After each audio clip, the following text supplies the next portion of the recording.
If I asked you to tell me what your dream preschool would look like, I bet some of you would paint a vivid picture of exactly what your preschool classroom would look like once you got your preschool building.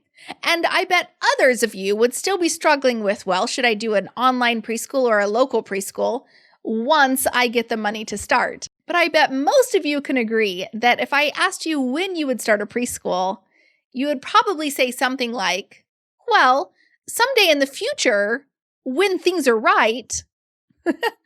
Here's the thing though, someday doesn't come. So listen up, because I'm about to show you that when you remove your excuses, your dream preschool will turn into a reality.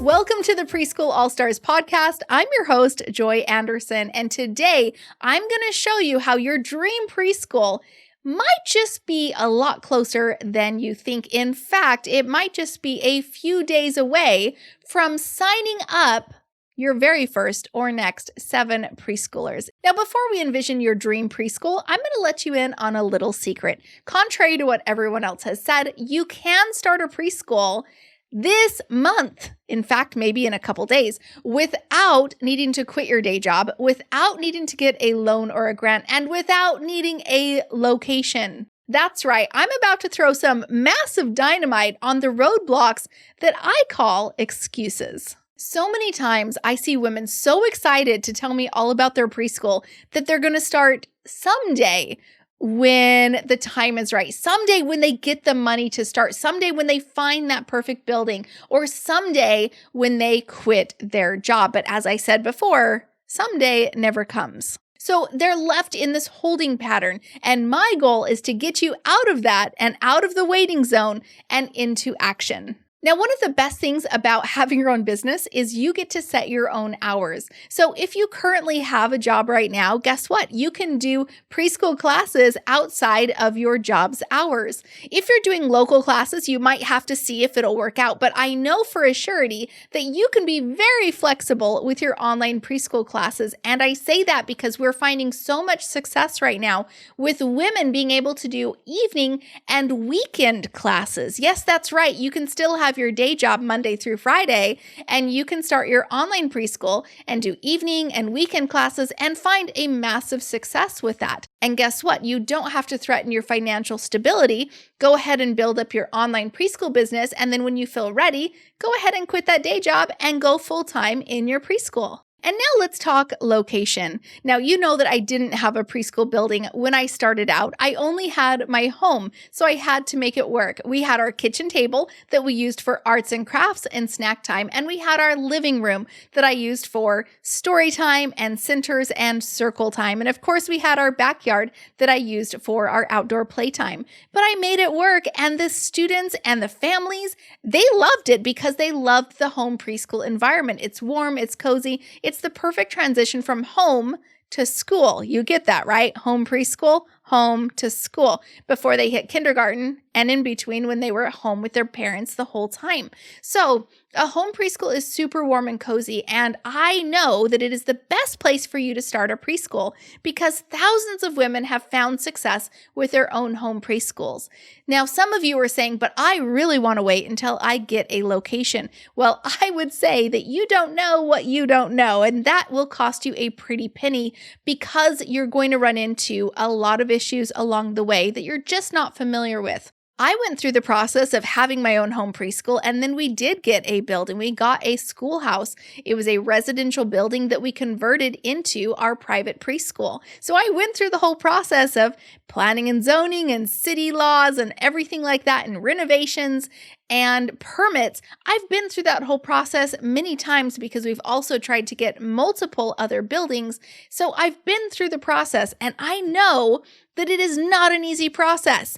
You think it's super easy, like, oh, let me just go put a lease in that little corner building over there because there's a for lease sign on it. Did you know that there is something called triple net on almost every leased property? So while it might say, oh, it's $1,000 per month for X amount of square feet, guess what? It's likely to be double that with the actual cost of the lease when you add in triple net. Triple net is the ability for your landlord to get paid for taxes, for insurance, for maintenance, for plumbing issues, for the shoveling of the sidewalks, all that stuff that is built into triple net. And you don't even know about it until you go to sign the lease and all of a sudden you say, wait a second, I thought this was $1,000 a month. And all of a sudden the lease looks like $1,800 a month because they added in triple net. So do you see what I'm saying? Something as small as that, you don't even know, you don't know. So my suggestion is, please don't think that the location is the number one thing you need to start with first. That can come later.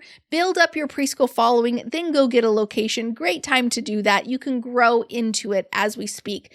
But I suggest you start at your home first. Now, from my experience of having thousands of women start these home preschools, I know that most HOAs and most landlords and most city planning and zoning departments are 100% fine with you having a preschool in your home. It's no different than, like I said, having a daycare in your home. You just get licensed as a daycare, but you operate as a preschool. Similar type of situation here with these types of rules. And so because of that, think about how many daycares there are in the world. It's a pretty easy thing. It's a very common thing. How you operate is up to you. So you can choose to only take children ages 3 to 5. You can choose to only be open for a couple hours. And of course, we all know that you can start an online preschool in your home as well. All you need is a cute wall you can decorate behind you so the preschoolers have something fun to look at. Now, let's say that there's a little bit of a nuance where you're like, but you know what? I've got 2 guard dogs, Joy. Okay, I get you. In that situation, you probably don't want to have a preschool in your home. In that situation, okay, go get a church rental, rent the building out from the church, or even go get a little rental building somewhere else too.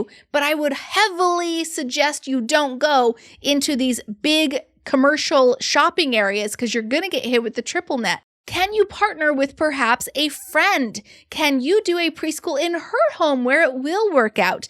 And then you pay her X amount for her to be able to rent her space or her living room while you're there or whatever. I actually had one of my good friends, she could not do her preschool in her home for whatever reason. And so she went to her mother's home, which was just across town. They did a preschool there. And guess what? When the daughter moved to another city, she had 2 preschools. The mom wanted to keep her own preschool here in that one because she had already had it for so long. And now the daughter was running a new preschool in the new city. So do you see how there's always a way to work it out? And lastly, you do not need to get a loan or a grant to start your preschool. In fact, I highly discourage you from getting loans or grants. I believe that your preschool should be profitable in month 1, possibly even month 2. First off, online preschools don't require a lot of capital. You probably need a laptop, the internet, and a cute wall behind you. You can get decorations at the Dollar Tree for $10, or you could go to Target or other places like that to get some cute little teacher decorations. And if you're starting a local preschool, you can start with the materials that you already have. Your children's toys, the kitchen table, your couch, the floor. Use what you have. Like I said, parents want you. They want your personality, the professionalism you can bring to their preschool, but mostly they want you, okay? And so then as you start getting registration fees in and tuition fees, then you can reinvest that money into the preschool and you can buy more materials, more manipulatives, more activities, more curriculum, more furniture for the children and make it kind of feel like their space. But that comes with time. I did not start out with a huge schoolhouse building when I started my preschool.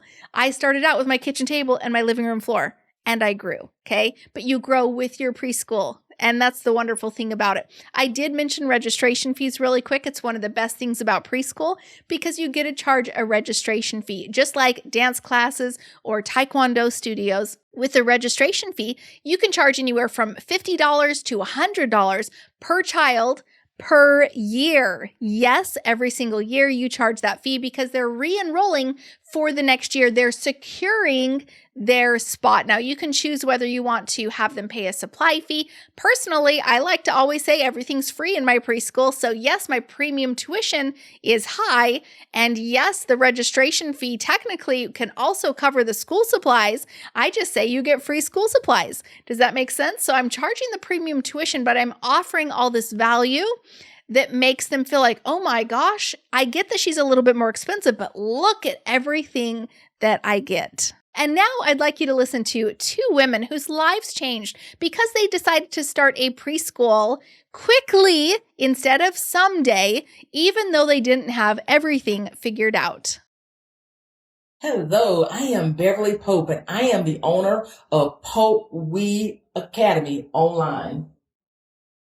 I also work with the federal government and at 2 daycares in 2 different counties. You may ask why. I love children and I love to teach. I've always wanted to stay home with my now adult children, but was unable to do so because my government job is pretty much what helps pay the bills.